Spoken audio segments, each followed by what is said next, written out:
안녕하세요. 저는 서울 사는 평범한 50대 여자입니다. 얼마 전 아들 녀석이 아파트를 해줘서 이사하고 정리하느라 분주한 나날들을 보내고 있어요. 살다 보니 아들 효도도 받아보고 집도 옮기고 저에게도 이런 날이 오네요. 저는 20대에 결혼하고 한시도 마음 편하게 살 날이 없었네요. 저희 친정은 시골에서 농사를 크게 짓는 집이었어요. 부모님이 좀 사시니 선자리도 좋은 데로 들어오더라고요. 그래서 전 남편을 만나게 되었죠. 사법고시 합격하고 변호사라고 하더군요. 저는 부모님 좀 농사 크게 지으시는 거 말곤 볼 거 없어서 그렇게 좋은 조건의 사람이 제가 마음에 차겠느냐 생각했었는데 의외로 저를 마음에 들어해서 결혼을 빨리 진행하게 되었어요. 그쪽에서도 제가 얼른 들어와 살림도 하고 남자 챙겨주길 바라는 모양이었고 저희 집에서도 사자 들어가는 사위분단이 좋아하셨죠. 그렇게 결혼을 했는데 그게 비극의 시작이었는지 몰랐죠. 결혼하고 보니 남편네 집은 남편이 변호사일 뿐 실은 빚더미에 올라 있더라고요.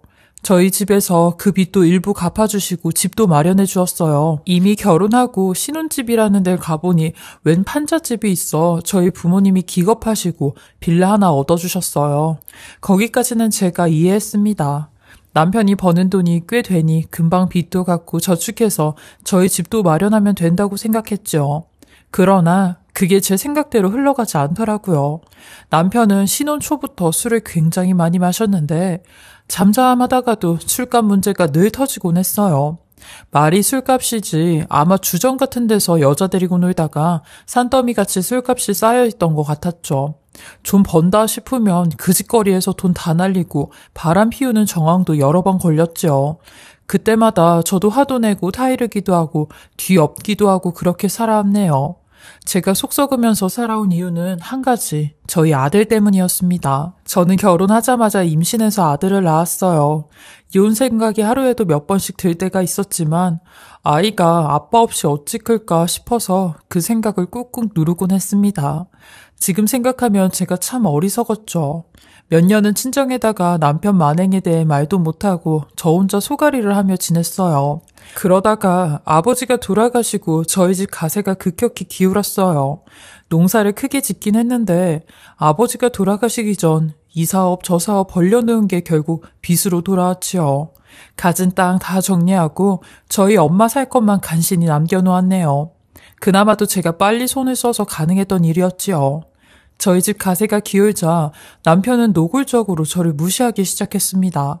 그나마 아버지 살아계실 땐 아버지가 돈도 있고 엄하시니 장인 무서운 줄 알았더니 돌아가시니까 처가의 길을 개똥으로 알더라고요. 싸울 때마다 하는 소리가 네가 가진 게 뭐 있어? 대학을 나오기랬냐? 친정이 재산이 있냐? 그러면서 저를 무시했습니다. 네, 사실이긴 했습니다. 저 그 사람에 비하면 가방끈 짧고 그나마 잘 살던 친정도 망했죠. 하지만 사실이어도 그 말 듣고 있노라면 너무 가슴이 아프더군요.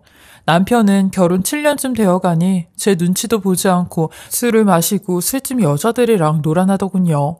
생활비라고 조금씩 갖다 주긴 하는데 변호사 사무실에서 버는 돈이 꽤 될 텐데 저에게 절대 주지 않았습니다. 이웃들은 저희 남편이 변호사인 줄 상상도 못했을 거예요. 늘 생활비 쪼들려서 슈퍼에다 외상비 찌고 그랬으니까요. 아이 오시며 먹을거리 산다고 생활비 좀 더 늘려달라고 부탁해봐도 둘이 사는데 뭘 그렇게 많이 쓰냐며 타박을 할 뿐이었습니다. 정말 이렇게 사느니 이혼이 낫겠다 싶은 생각이 들면서도 그나마 믿을 구석이었던 친정 망했으니 제가 아이를 데리고 나간들 어디서 살 것이며 무슨 일을 해서 돈을 벌어야 할지 막막했습니다. 그래서 더럽고 치사해도 남편 그늘 밑에서 계속 살았었네요. 그렇게 지내던 어느 날 집에 웬 남자 2명과 여자 1명이 들이닥쳤습니다. 딱 보기에도 남편 술값을 받으러 온 눈치더라고요. 아줌마, 당신 남편이 우리 집에 외상만 5천이야. 그 얘기를 들으니 눈이 뒤집혀지더라고요. 50만 원 주는 것도 저한텐 벌벌 떠는 인간이 5천만 원 빚을 지고 있다니요. 장부를 보니 남편이 술을 마신 내역들, 술을 마시며 여자를 부른 날들이 빼곡히 적혀져 있었습니다. 아, 변호사라서 통 큰 줄 알고 술 내줬더니 외상만 잔뜩이고 집은 또 이게 뭐야? 그 사람들도 저희 집 보고 어이가 없다는 듯 하더라고요. 그도 그럴 것이 집이 보잘것 없었거든요. 친정에서 얻어준 빌라도 술값 때문에 팔고 좁은 집으로 갔었었거든요. 사내들은 이것저것 툭툭 건드리면서 아, 이 아저씨 변호사 맞긴 맞는 거야? 라면서 투덜거리더라고요. 그날은 저도 폭발해서 시댁에 찾아갔어요. 시댁도 사정이야 같지만 당신 아들이 어떤 짓을 하고 다니는지는 알아야 할 것 같았어요. 시부모님 뵙고 다 말씀드렸습니다. 남편이 술을 너무 좋아하고 여자를 수시로 불러서 놀고 이젠 돈도 없는데 외상빚만 5천을 지고 왔다고요. 속풀이를 해대는데 시아버지가 못마땅한 듯 방으로 들어가 버리시더라고요. 시어머니는 제게 이러시더군요. 네가 참고 살아야지 어쩌겠냐. 나는 그보다 더한 고생도 하고 살았다. 너는 그래도 잘난 남편 만났으니 금방 해결되지 않겠냐? 그 집에서는 아직도 아들이 변호사라고 잘난 줄 착각하고 있더군요. 아무리 변호사여도 버는 돈에 비해 쓰는 돈이 훨씬 많으면 별 수가 있나요? 그 얘기를 하니 시어머니께서는 제 탓을 하시더군요. 네가 살림을 잘 꾸려야지. 네가 살림을 잘하면 돈이 새어나가겠니? 생활비 기껏해야 몇십 갖다 주는데 살림 꾸릴 것이 뭐가 있나요? 더 말해봤자 제 속만 터지고 입만 아플 것 같아 그냥 나와버렸네요. 집에 오면서 참 허탈했습니다. 시댁도 결국 남편 편이고 남편이 절대 정신 차릴 리 없는 것 같고 인생이 막막하더라고요. 집에 돌아와 보니 아들이 절 기다리다가 혼자 잠에 들었더라고요. 이제 10살쯤 된 아이. 그래도 남편을 아빠라고 좋다고 집에 오면 반기고 줄줄 쫓아다니는데 아빠 없이 살게 하는 거 제 욕심이 아닐까 싶었어요. 그래서 이혼 생각은 접었습니다. 비록 껍데기뿐인 애 아빠 시댁일지라도 제가 안고 가기로 결심했습니다. 다만 계속 이렇게는 살 수 없겠다 싶었어요. 그 다음 날부터 아이 학교 보내고 집 근처 김밥집에 나가기 시작했어요.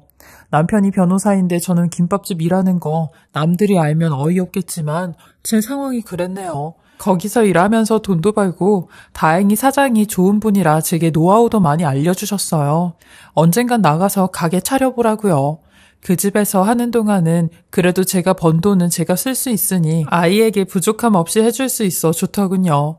남편이 철나겠지 기다려온 세월이 한심하더라고요. 제가 진작 뭐라도 했었어야 하는 것이었는데요. 철든 아들은 제가 출근하는 거 볼 때마다 엄마 힘들지. 나중에 내가 꼭 효도할게. 라면서 기운을 북돋아줬습니다.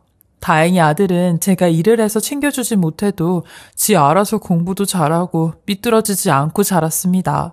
정말 고마운 일이었지요. 그렇게 남편은 그냥 없는 사람 취급하면서 몇 년을 살았네요. 가끔 집에 오긴 했지만 저랑은 사이가 틀어질 대로 틀어져서 아는 척도 안 했고 더더군다나 늘 술을 먹고 들어와서 얘기할 상태도 안 되었어요. 술살인지 뭔지 결혼 초보다 20kg나 쪄서 건강도 많이 상해가는 듯 했습니다. 변호사 일로 버는 돈은 어느 순간부터 제게 한 푼도 안 주더라고요. 일을 하는지도 의문이었고요. 그냥 저희 부부는 명업만 부부지 남보다 못하게 살았네요. 아이도 중학생 때부터는 제 아빠가 망난이라는 걸 알고 슬슬 얘기도 안 하고 전처럼 따르지도 않더라고요. 그걸 보고 있으면서도 그래도 미련인지 뭔지 남편과 이혼은 안 하고 살았네요. 그런데 어느 날 일이 터지고야 말았습니다. 제가 일하는 김밥집으로 웬 여자가 오더니 저를 찾더라고요. 저랑 얘기를 하자면서 밖으로 저를 끄는데 뭔가 느낌이 안 좋더라고요. 근처 카페에 앉아서 저한테 사진 몇 장을 보여주더라고요. 남편이 벌거벗은 사진, 다정하게 둘이 찍은 사진들, 뭐 놀랍지도 않았습니다. 제가 차갑게 말했지요. 이걸로 어쩌라고요. 그 여자는 제가 놀랄 줄 알았는지 오히려 당황하더라고요. 그러더니 곧 뻔뻔스럽게 저한테 그러더군요. 그 사람이 저한테 오고 싶다는데 이제 그만 놔주시죠. 어차피 부부처럼 살지도 않는다면서요. 어쩜 불륜하는 인간들은 이렇게 다 뻔뻔한가 봐요. 아무리 저희 부부가 사이가 안 좋아도 헤어지라 말아를 그리 당당하게 얘기하다니 보통 뻔뻔함이 아니다 싶었네요. 같이 살지 않아도 그 사람 부인은 나예요. 껍데기만 붙잡고 살아봤자 뭐예요? 그쪽 남편 저한테 그랬어요. 제발 가서 와이프 설득 좀 해달라고요. 몇 번이나 이혼하자고 했다는데 안 했다면서요. 실제로 싸우면서 남편이 이혼 소리 한 적 있습니다. 그런데 제가 안 해준다고 버텼어요. 그 얘기를 또 내언녀한테 쪼르르 가서 했던 모양이더라고요. 일단 말 같지 않아서 상대할 기운도 안 생기고 그냥 돌려보냈네요. 일 끝나고 집에 오는데 가게에서 맥주 한 캔 샀습니다. 저는 원래 술은 못하지만 남편 때문에 질려서 더더욱 술을 입에 안 댔는데 그날은 맨정신으로 잠을 잘 수 없겠더라고요. 그래서 집에 와서 맥주 한 캔 따놓고 혼자 한숨 한 번 쉬고 한 번 마시고 그러고 있었는데 학원 마친 아들이 왔더군요. 아들은 당시 고등학교 2학년이었습니다. 한창 공부 집중할 나이인데 부모가 속을 썩이니 미안했죠. 아들이 들어와서 절 보더니 놀라더라고요. 술 절대 안 하는 제가 맥주를 마시고 있으니까요. 아들이 제 앞에 앉더니 엄마, 뭔 일 있어? 하고 묻더군요. 술 기운인지 뭔지 그동안 얘기를 다 해줬습니다. 그리고 그날 있었던 얘기까지 전부요. 내연녀 얘기도 다 해줬습니다. 아들이 가만히 듣고만 있다가 저한테 그러더군요. 엄마 그냥 이혼해. 엄마가 나 때문에 아빠랑 산 거 아는데 사실 난 엄마가 그렇게 사는 거 원하지도 않았고 이혼했으면 하고 진작부터 바랐어. 정말 단호하게 이러더군요. 그 말 들으니 제가 그동안 어리석었다 싶었어요. 아들 때문에 산다는 게 실은 아들을 위한 게 아니었던 거죠. 그날로 이혼 결심 굳건히 하고 남편한테 연락해서 이혼하자고 했습니다. 남편은 좋다고 신이 나서 집에 왔더군요. 어이없었지만 차분하게 이혼을 어찌할 건지 상의를 했습니다. 남편은 줄 재산은 없다고 딱 잡아 떼더라고요. 제가 느끼기엔 그래도 수중에 몇천은 있는 느낌이었어요. 그런데 딱 잡아 떼니 알 길도 없고 큰 돈도 아니니 그냥 그때는 하루빨리 이혼 절차나 마무리 짓고 싶어 위자료고 재산이고 한 푼도 못 받고 이혼해버렸네요. 남편은 이혼 절차 끝나기도 전에 얼마 있지도 않던 자기 짐을 모두 빼서 내연녀한테 가버렸습니다. 아무리 미련 없이 살던 사이지만 속상하더군요. 그래도 인간 대 인간으로서 잘 마무리하길 바랐는데 그건 제 욕심이었나 봐요. 어쨌든 이혼하니 속은 시원하더군요. 그 이후로 그냥 아들 보고 살았던 것 같아요. 처음에는 좀 막막했는데 의외로 한부모 가정 혜택도 좀 있고 오히려 남편과 살 때보다 훨씬 집안 살림이 나아지더라고요. 저는 작게나마 김밥집을 하나 차리게 되었고 아들은 대학에 진학했습니다. 남들이 다 알만한 좋은 대학에 진학해서 고생한 보람이 있었지요. 군대 다녀와서 인터넷 쇼핑몰을 해본다고 하더군요. 저는 그런 게 뭔지 잘 몰라서 혹시 위험한 거 아니냐고 걱정했는데 아들은 차근차근 사업을 키워나가더라고요. 처음에 몇백만 원부터 들여서 인터넷 홈페이지 꾸미고 재고 사고 그랬던 사업이 금방 커져서 사무실에 직원에 창고에 아들은 정신이 없이 바쁜 와중에도 대학까지 졸업해내고 어엿한 사장이 되었습니다. 저는 인터넷 사업이라는 것에 무지했는데 아들은 소환이 좋은지 운이 좋았는지 사업이 정말 잘 되었어요. 그럼에도 지 아빠처럼 절대 돈 허튼 데 안 쓰고 꼬박꼬박 모으더라고요. 제가 하루는 넌 술은 안 마시니? 하니까 아들이 질색을 하면서 엄마, 난 술, 담배는 아빠 때문에 딱 질색이야 하더라고요. 그렇게 집안 살림이 차차 펴졌습니다. 제 김밥집도 잘 되었고요. 아들만 믿고 살기에 미안하니 제가 김밥집을 놓지는 않았죠. 아들은 가끔 일 그만하라고 잔소리하면서도 크게 간섭하지는 않았습니다. 그냥 그 일상이 너무도 행복했습니다. 저희 모자 둘 다 사람 노릇하고 돈도 벌고 아무 걱정 없었지요. 그렇게 지내던 어느 날 저희 김밥집에 익숙한 얼굴이 나타났습니다. 바로 저희 시어머니였습니다. 애미야, 애미야. 저를 보자마자 털썩 주저앉더니 엉엉 우시더군요. 손님들 있는데 창피해서 얼른 밖으로 데리고 나왔어요. 대체 무슨 일이에요? 여기 영업하는 곳이에요. 제가 뿌리치고 들어가려고 하니 저를 자꾸 붙들더라고요. 제발 얘기 좀 하자고요. 그래서 근처 카페로 데리고 왔습니다. 차 2잔 시켜놓고 그동안 있었던 사연을 듣는데 기가 막히더군요. 제가 나간 후 내연녀와 남편이 시댁에 들어왔다고 합니다. 내연녀는 남편이 변호사라는 것에 큰 호강을 할 줄 알고 들어왔는데 별 볼 일 없는 집이라는 걸 알고부터는 시부모님을 대놓고 구박하더랍니다. 그래도 남편이 변호사니까 돈 나올 구멍이 있겠거니 하고 남편 옆에 붙어 있었는데 어느 날부터 남편이 이상하더랍니다. 변호사 일은 고사하고 일상생활도 제대로 못할 정도로 기억력이 감퇴되었다고요. 내연녀랑 시부모님이 남편 데리고 병원에 가보니 의사가 심각하게 알코올 중독에 조기 치매가 왔다 진단을 내렸다고 하더군요. 그 진단을 받고도 믿지 않았다고 하더라고요. 이제 50대인데 대체 무슨 치매냐고요. 그런데 어느 날부터 확실히 치매 증상이 나타났다고 하더군요. 아주 간단한 일도 전혀 하지 못하고 대소변 실수도 하고 조금 정상적일 때는 늘 화를 낸다는 겁니다.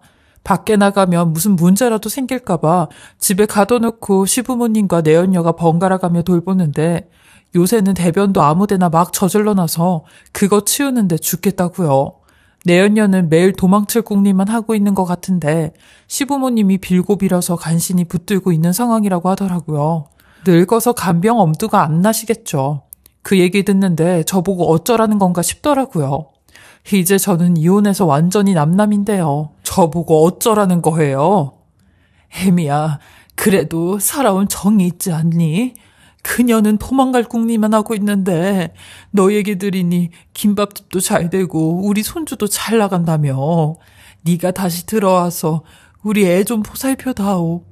어쩜 뻔뻔해도 이리 뻔뻔할 수가 있습니까?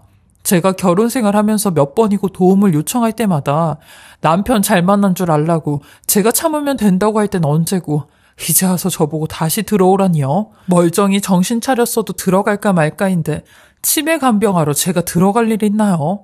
어이없어서 픽 웃었습니다. 저 살기 바쁘니까 말 같지 않은 소리 하지 말고 여기 절대 나타나지 마세요. 그렇게 얘기하고 일어나는데 계속 저를 졸졸 쫓아오면서 사정사정 하더라고요. 뿌리치고 당장 아들한테 전화 거니까 펄펄 뛰면서 경찰 부르라고 난리치더라고요. 그날 아들이 와서 얘기하더라고요. 저보고 절대 마음 약해지지 말라고. 자긴 아빠 없다고 생각하고 산다고요. 그런 사람은 제 아빠 아니라고 단호하게 얘기하더군요. 그러더니 시부모님 접근 금지 신청할 수 있는지 알아보겠다고 하더군요. 그 이후로도 시부모님은 미련을 못 버려서 몇 번이고 찾아왔습니다. 울고불고 야단이었지만 제 마음은 한결같았지요. 고소한 생각까지 들었어요. 벌 받는다 싶어 아주 잘됐다 생각했는데 며칠 뒤 퇴근을 하고 집에 갔는데 세상에 시어머니가 전 남편을 저희 집 문 앞에 묶어두고 도망을 가신 겁니다. 하다하다 이딴 짓까지 하는지 어이가 없었어요. 저는 이 모습을 사진으로 다 찍어두고 전 남편에게 당신 엄마 어딨어? 대체 여기서 뭐하고 있는 거야? 라고 하니 역시나 전 남편은 말을 웅얼웅얼거리며 눈물을 보이는데 치매 환자가 무슨 말을 하겠나 싶었어요. 일단은 팔에 묶인 줄을 풀어줬고 가만히 있으라고 시어머니한테 전화를 거니 없는 번호라고 하는데 바로 경찰에다 신고를 해야겠다 생각했어요. 그러니 갑자기 전 남편이 화장실이라며 난리를 치는 겁니다. 그 말에 전 남편의 실수까지 제가 치울 생각은 없어 집에 데리고 들어가 화장실에 들어가라고 했는데 30분이 지나고 40분이 지나도 나올 생각을 하질 않길래 덜컥 겁이 나 화장실 문을 두들겨 들어갔어요. 그러니 전 남편이 변기 밑에서 쓰러져 잠을 자고 있더라고요. 그 모습을 보니 왜 이렇게 됐나, 인간이 불쌍타라는 생각이 들었어요. 그렇다고 이 인간을 받아줄 마음은 요만큼도 없었지만 도의적으로 한겨울에 이 인간을 내쫓을 수는 없는 노릇이라 방으로 데리고 들어와 전기장판을 켜주며 자라고 했어요. 그러니 그때는 또 멀쩡한 듯한 표정으로 제 손까지 잡더니 미안해 영수 엄마. 내가 당신한테 못되게 굴어서 벌 받고 있나 봐. 나도 머리가 터질 듯이 왔다 갔다 하는 게 복잡해. 라며 금방 잠이 들더라고요.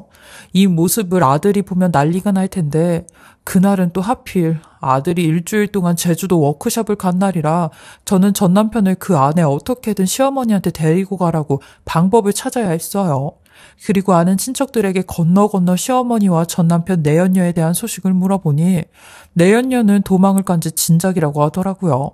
그리고 시부모님이 그 간병은 다 도맡아 하시다가 시아버지마저 요양원에 가시는 바람에 시어머니가 전 남편을 저한테 맡긴 모양이라 하는데 그때부터 발등에 불이 떨어진 것처럼 보통 일이 아니라는 생각이 들었고 김밥집 문까지 닫으며 시댁이고 시어머니 갈 만한 곳을 전부 다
찾아다녔는데 흔적도 없이 사라졌더라고요. 그리고 그날 밤 녹초가 된 몸을 이끌고 저녁에 집에 들어갔는데 전 남편이 저를 보니 밝게 웃으며 여보 왔어요? 여보 어서 들어와요. 라고 하는데 전 남편 팔을 툭 치며 내가 왜 당신 여보야? 미쳤으면 곱게 미쳐야지. 우리 이혼한 거 몰라? 라고 소리를 치니 전 남편 놈은 금세 또 어린아이처럼 죄송합니다 사모님. 죄송합니다. 잘못했어요. 제발 버리지만 마세요. 버려지는 게 무서워요 사모님. 이라는데 아유 진짜 저 인간하고 다 늙어서 이게 뭐 하는 건지 대체 무슨 악연이길래 왜 이렇게까지 꼬이는지 저는 안 마시던 맥주를 한 잔 혼자 훌쩍거리며 마셨어요. 그러니 방에서 자고 있던 그 인간이 제 옆으로 와선 저를 그윽하게 쳐다보는데 기분이 이상하더라고요. 결혼해서 살면서 단 한 번도 저 인간하고 이런 시간을 보낸 적이 없었는데 전 남편은 혼자 소리를 지르고 난리를 치다가도 멀쩡해질 때면 제게 늘 미안하다는 말을 했는데 치매에 걸리면 그렇더라고요. 과거에 제일 기억에 남는 말을 한다고 그러잖아요. 전 남편도 제게 미안했다. 그리고 우리 아들이 보고 싶다. 라는 말을 제일 많이 했었어요. 그렇게 저는 맥주 한 캔도 안 마셨는데 몸이 갑자기 깔아앉게 되었고 전 남편의 몸에 기대 방으로 부축이 되어 들어갔는데 그 이후엔 완전히 필름이 끊기게 되었어요. 전 남편이 제게 이불을 덮어주면서 뭐라 혼자 소리를 지르고 왔다 갔다 하다가 제 옆에 누운 그런 잔상만 남았죠. 그리고는 얼마나 잠에 들었을까요? 이상하게 술을 별로 마시지 않았는데도 잠을 푹 잔 기분이었고 속이 울렁울렁거려 화장실을 가려고 눈을 떴어요. 근데 옆에 있던 전 남편이 온데간데 없더라고요. 저는 전 남편이 또 치매 증상이 와 밖에 있는 줄 알고 문을 열었는데 세상에 전 남편 놈이 집에 있는 맥주 2짝을 혼자 훌쩍거리며 마시며 누구랑 통화를 하고 있는 겁니다. 전 남편 놈에게 핸드폰이 있는 줄은 꿈에도 몰랐고 저는 누구랑 통화를 하는지 귀를 기울여 듣고 있었어요. 그리고 이윽고 그 통화하는 상대는 내연녀인 걸 알게 되었죠. 전 남편 놈은 술에 취해 야, 이 사람아, 걱정 말라고. 내가 이렇게 미친 척 연기하면서 돈은 다 뜯어내올 테니까 걱정하지 말어. 내가 유심히 보니까 그 김밥집에서 번 돈은 거의 다 현금이더라고. 근데 그 돈은 매일 집에 가지고 들어오는 것 같고 그리고 이 집에 금고 하나가 있는데 그 비밀번호만 알아내면 바로 그 안에 있는 거 들고 튈 거야. 아들놈이 일주일 뒤에 제주도에서 온다니까 그 전에 작업해야지. 아유 엄마한테는 걱정 말라 그래. 아이 참 그 여자는 내가 감기약 넣은 술 먹고 지금 세상 모르고 자고 있다니까. 라는데 저는 그 말에 꼭지가 돌았고 문을 부서질 듯 열어 제끼며 그 인간의 등을 후려쳤어요. 이런 쓰레기 같은 인간아. 네가 이러고도 사람이냐? 네가 이러고도 우리 아들 아빠야? 너 같은 놈들은 아주 사기로 콩밥을 먹어야 돼. 어떻게 변호사까지 했던 놈이 이러고 사기를 치고 있어? 어? 라며 남편 놈 핸드폰 빼서 그 여자한테도 내가 니들 가만히 안 둘 거라고 당장 경찰 부를 거라고 난리를 쳤어요.